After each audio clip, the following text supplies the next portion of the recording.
Game 6 is upon us. Are the Warriors going to close it out? Are the Celtics going to extend it to 7? Let's chop it up. Here we go. I got next coming right back at you.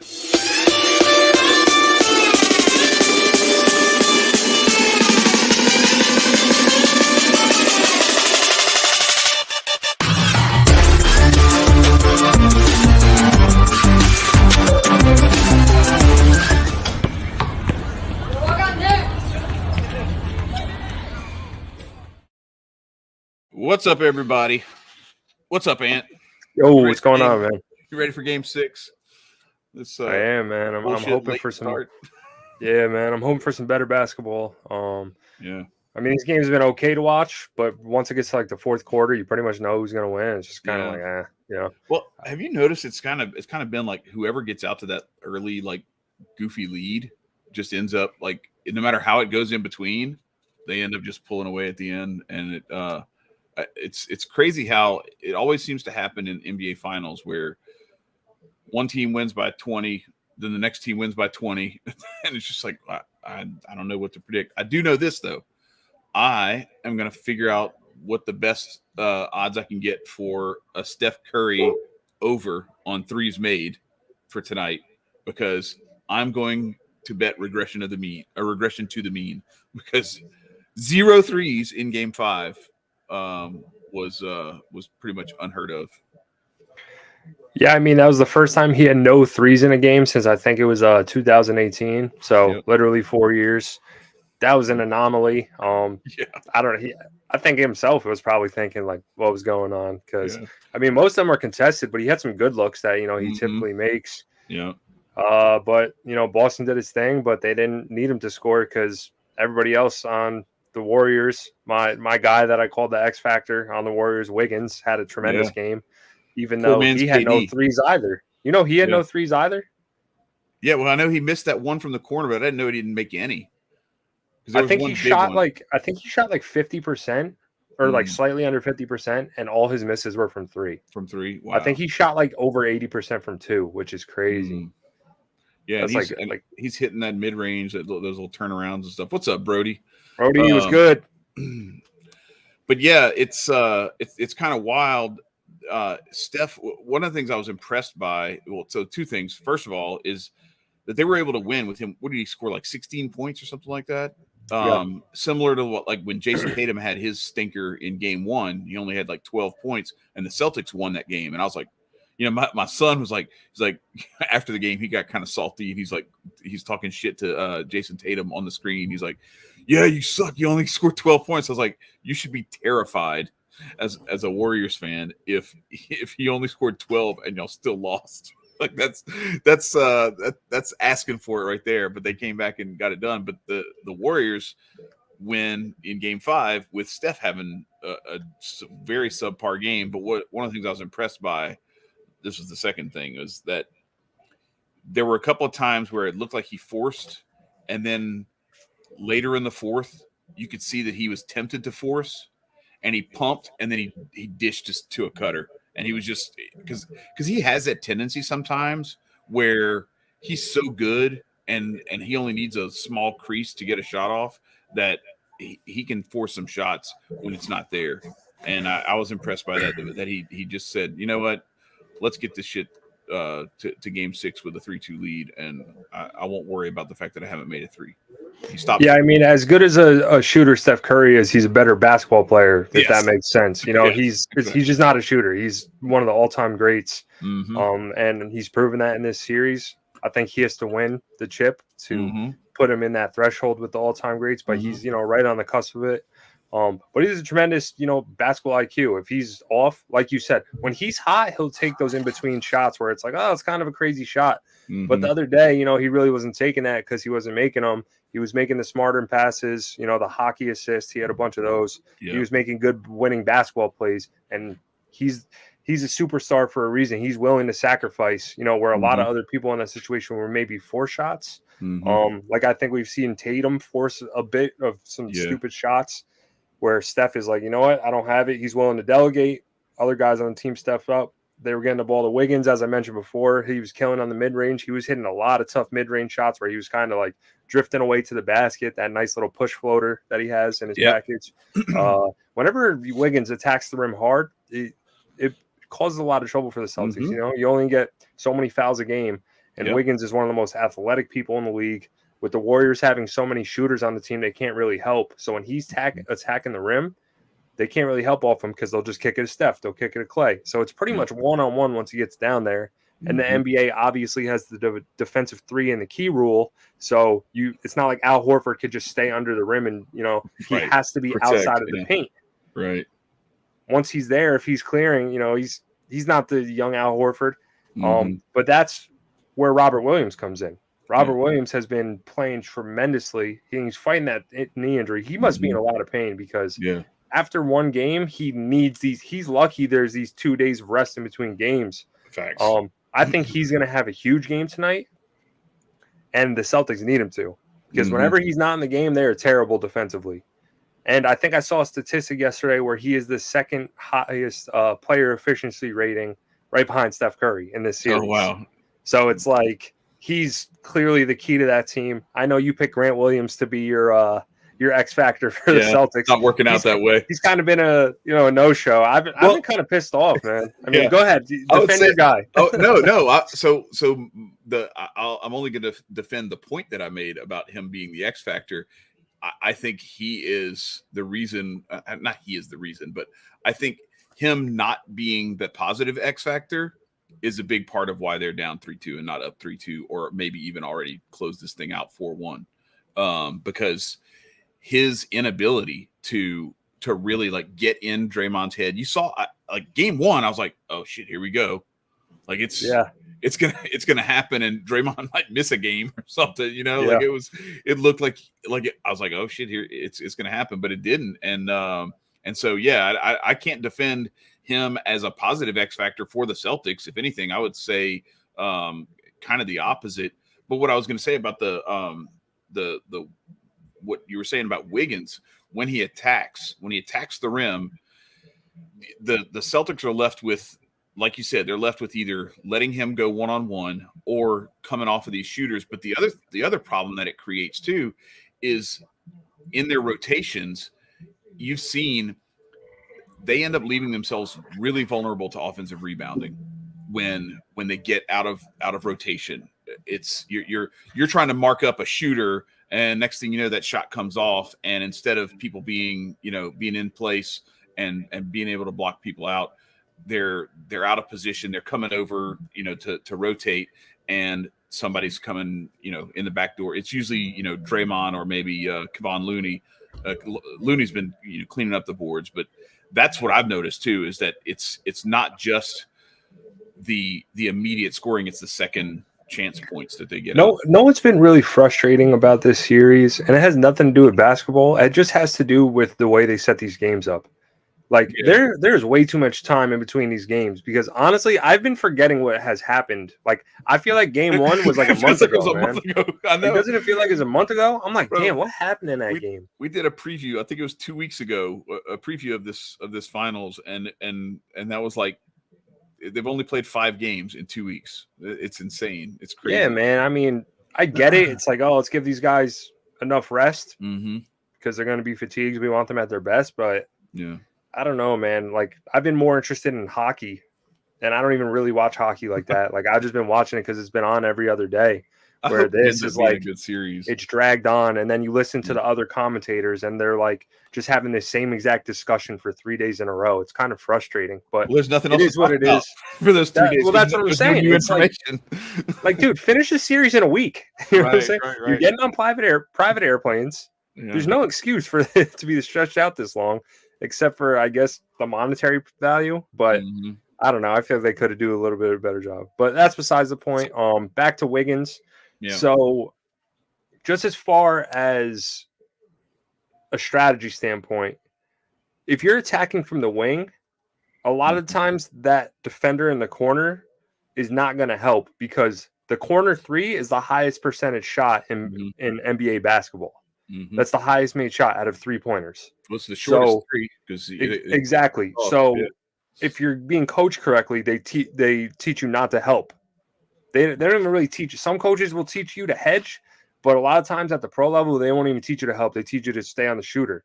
Now, if it's somebody who's an inconsistent player, like you might be leaving him open, you can help a little bit more, but that doesn't help the case either. Like Wiggins can beat most people off the dribble just based off his athleticism. Yep. So that's something they gotta, try to figure out.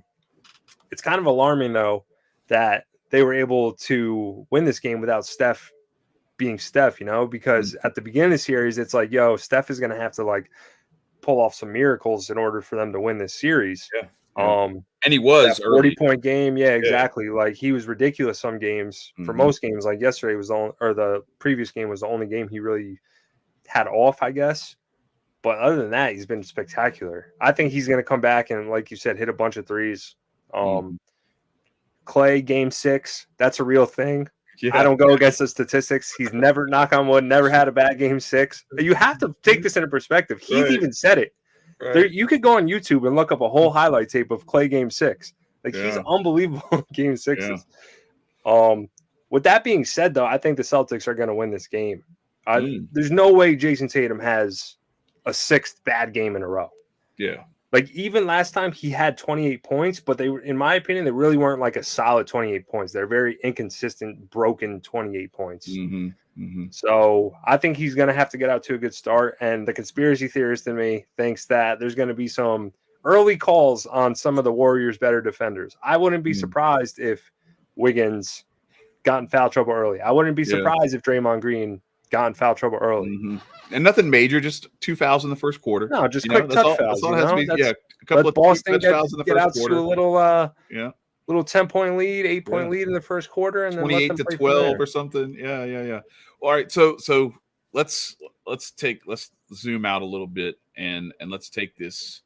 We talked about you talked about Steph being one of the all-time greats, and that needing this additional championship, especially with the way I described it in our show notes, is this iteration of the Kerr Dynasty, so to speak, right? So you had the team that won it all in 15.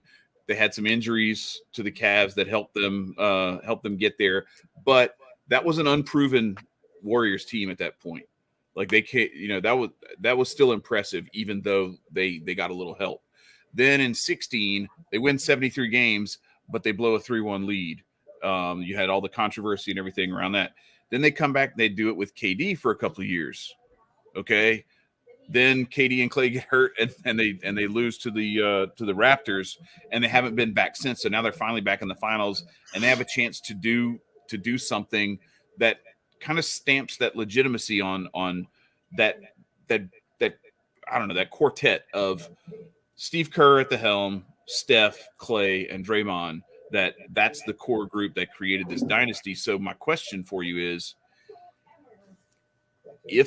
what does it take for Steph to not win Finals MVP if the Warriors win this championship?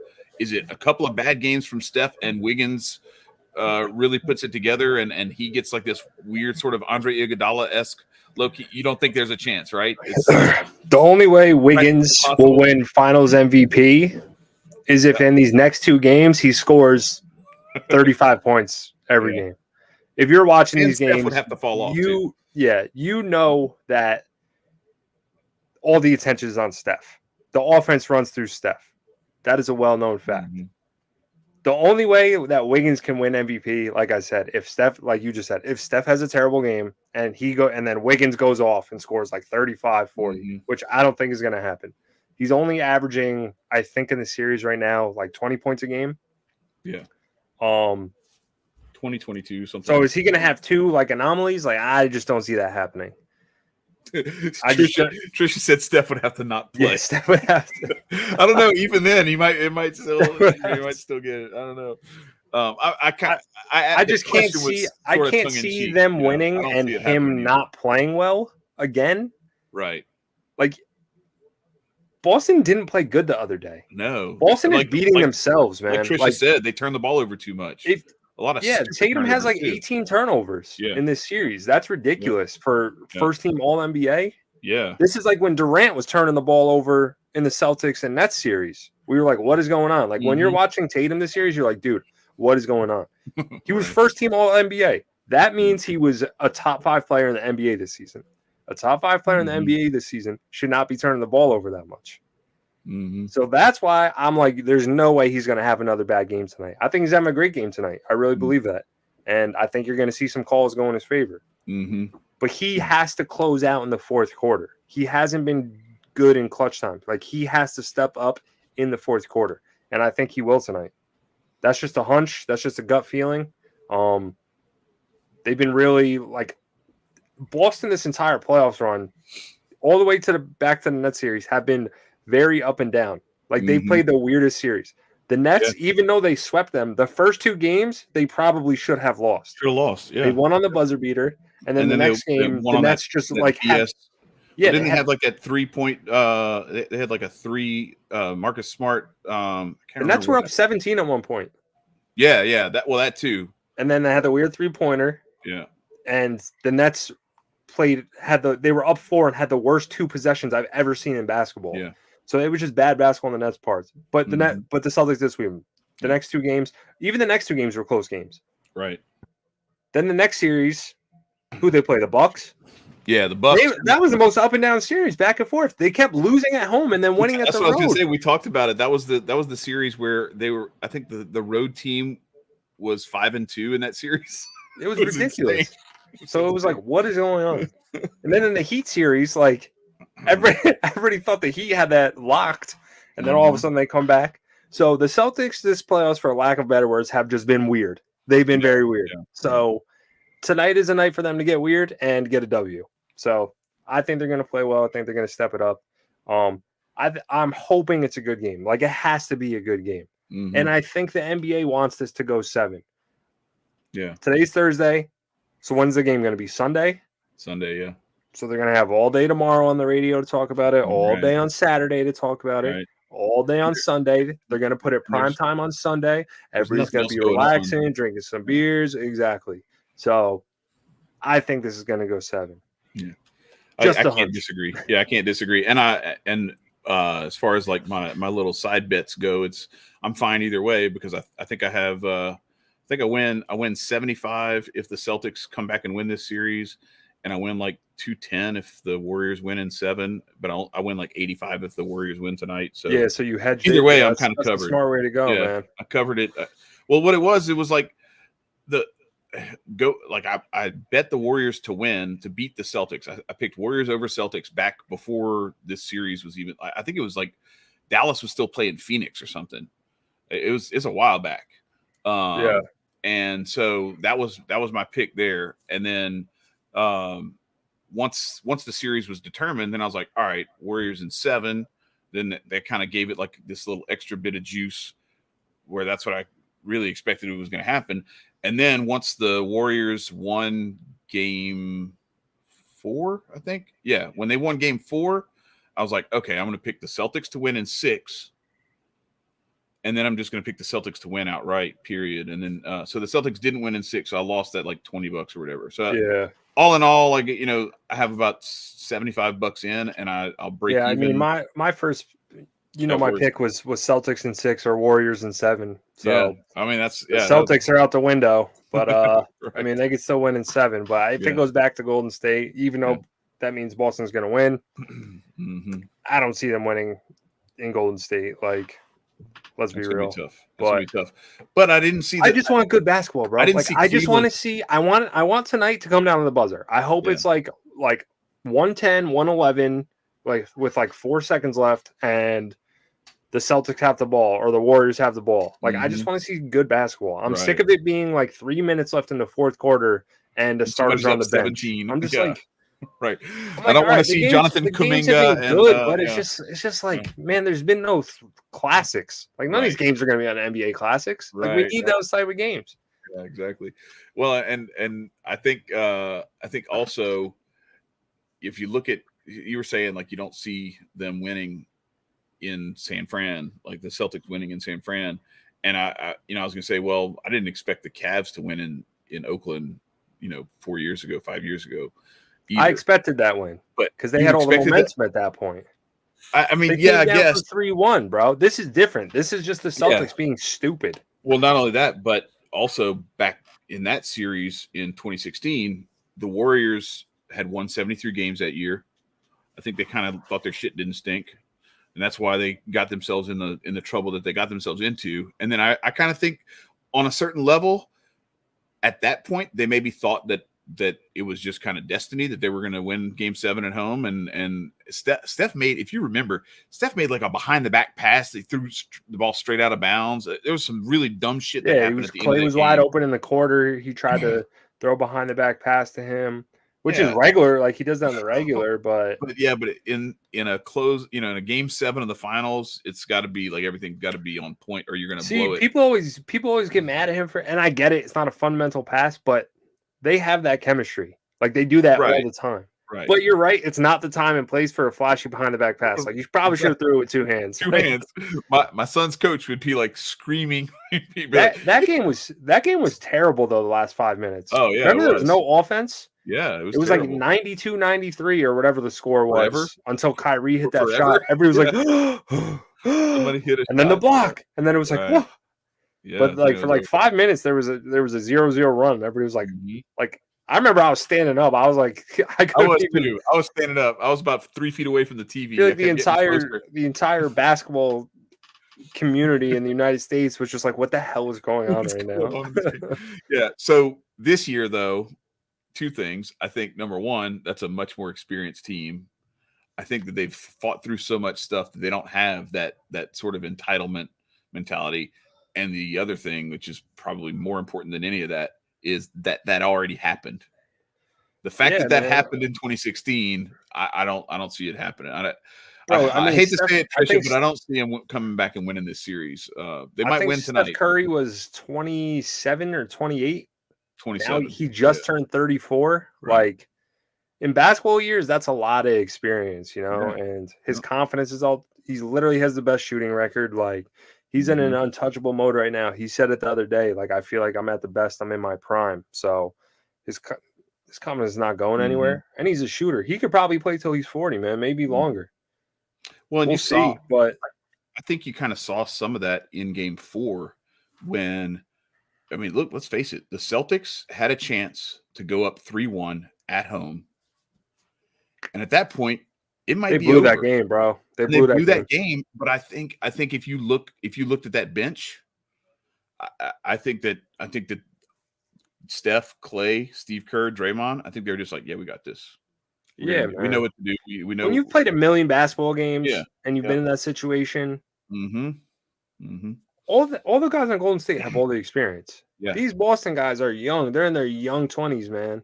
Like their brains haven't fully developed. Jason Tatum's 24. He's still got a year of development up there. Right. You know what I'm saying? Right. Like they are young. Yeah, and there's a little bit of I was a big Dan Marino Steph fan. Curry is literally 10 years older than Jason Tatum. Yeah, exactly.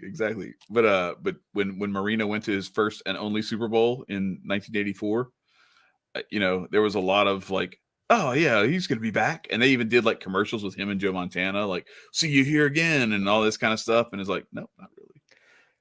People don't realize how hard it is, man. You got like people are saying like, well, Boston's going to be here again. They could be here again next year. It's like, bro, you don't know that. You don't know what injuries. You don't know what contracts. You don't know what other teams are doing. There's so many variables.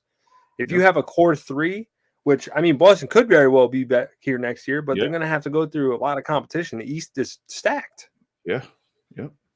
And I think if the Bucks had Chris Middleton, I don't think Boston beats them. No, that's one of the things. He's their he's like, so I call Wiggins like the poor man's KD for this series, because he's that guy. He's not KD, he's not that kind of take control, but he's so capable of doing so much of what KD did to stretch the floor and to make it to where the paint was like, you had to honor it. Kevin Durant is like a Porsche, and Andrew Wiggins is like a very, very nice Mustang. Exactly. Like the average man could probably afford it if they put in the work, but they can't touch the Porsche. You know what I'm saying? And Chris Middleton is somewhere in between those two, closer to the Mustang. Yes, because I think and that's why him not being in that series was critical. So anyway, but that's So I see this going 7.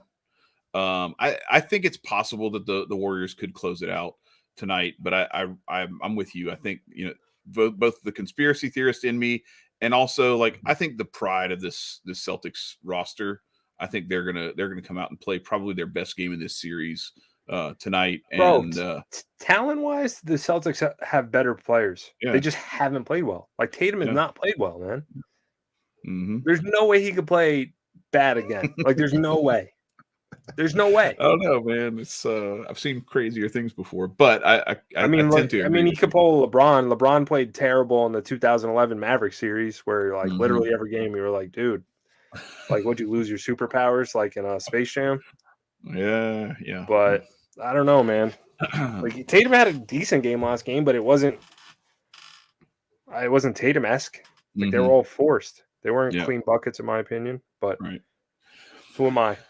Yeah. So I see it going 7, and I see the Warriors winning it in 7, which would be good for my my little side bet account thing. That'll be nice. But I don't know. Like, I think I think this is where Steph finally gets that Finals MVP and kind of secures his spot in the ranks of. And I my boys and I were talking the other night. Some of this stuff, so many of these conversations about who's the greatest ever and everything, like it's fun to talk about, but it's really like it's not worth having any kind of like real academic discussion, Because I'm so over it, man. Will Steph move into the top 10? I don't know. Can we let him finish his career first? Right, exactly. Let him finish his career first, and then the other part is like, they're like, Kawhi's not in your top 20. I'm like, dude, I don't know. He's still playing, and he's like, his knees had 2 ACL surgeries. How do you compare like position, across different positions? Like, okay, if you had a whole team of Wilt Chamberlains, I don't know, like, would they be good, or would they be turning the ball over all the time and you just foul them and they miss all their free throws, or like, you know what I'm saying? Like, there's all kinds of different. Wilt Chamberlain's overrated. Anyway, I'd take a team of T-Max, like. That dude was long. He could go to the paint, man. And then it's like, all right, let's say the Warriors win this, right? It's like Shaquille O'Neal has 4 rings and Steph Curry's going to have 4 rings. Like, right? Who are you picking out of those two? I'm probably picking Shaq. Yeah, but here's the thing: like, if I'm building a roster, I don't want a whole roster of Shaqs. I want Shaq and Steph. You know what I mean? Exactly. Like, and so then that's where I think the better way to build something like that is do those things where they have, you've seen it, where they have like it's a group of centers, a group of power forwards, small forwards, like the tiers, guards, and then you have to, like, it's 1 through 5, and you can only spend $15. Like, all right, build a roster, build a starting 5, and that makes much more sense because basketball is not played in this vacuum where you can have 5 Shaqs on the floor. Because that would be stupid. Like, what? That's why, bro. It's going to be so annoying. Like, I think the Warriors are going to win the series now. I picked Boston, but just from based off of what I've seen, like, it looks like the Warriors are going to win. And if they win, and Steph gets his 4th ring, that's all you're going to hear for like the next week. Yeah. Is he in the top 10? Is he in the top 10? Is he in the top 10? It's like, bro, can we let him finish? He can win 2 more. Right. And the cool thing about the Warriors is that they got a lot of good young dudes on that team who are going to be able to continue that legacy. You know what I'm saying? Sure. Like Kuminga, he's going to be a beast. He's only 19 years old. Yeah. And Jordan Moses Moody, same thing. Yeah. Jordan Poole's young. Yeah. And who knows what they do with Wiseman? They could probably either develop Wiseman, or who knows? They might trade him and then flip him for another young player, or who knows? But I'm still pissed off they didn't take LaMelo. Could you imagine LaMelo on his team? Like, how do you not draft him, bro? I don't know. That's so frustrating. We're about to run into Hotep's been told you. I don't want to step on that. And I know everybody wants to go and watch Unk and Hotep Jesus, but and shout out to Wasted Talent. He couldn't be with us tonight. He got kind of held up. But we're gonna get the gang, the whole trio back together. Like, subscribe. Put on notifications, all that good stuff. Yeah, we spread the word. Terrible job of promoting our business. Thank you for tuning in. That's right. Check out Phil Foster Fitness too, our proud sponsor at Men of Order. But yeah, this is going to be a fun couple of games to watch. We got so the numbers are in. 70% to 30% is the BPI chance to win. The Celtics favored in this game. I don't know. We'll see. I love you, Trisha. I hope here's hoping that it goes at least to Game 7. I'll give you that much, right? Trash. She said trash. That's from like 10 minutes ago. But all right, Hotep's Been Told You's coming up next. Go over to Hotep Jesus' channel and check it out. And without further ado, we are out of here. Peace, y'all.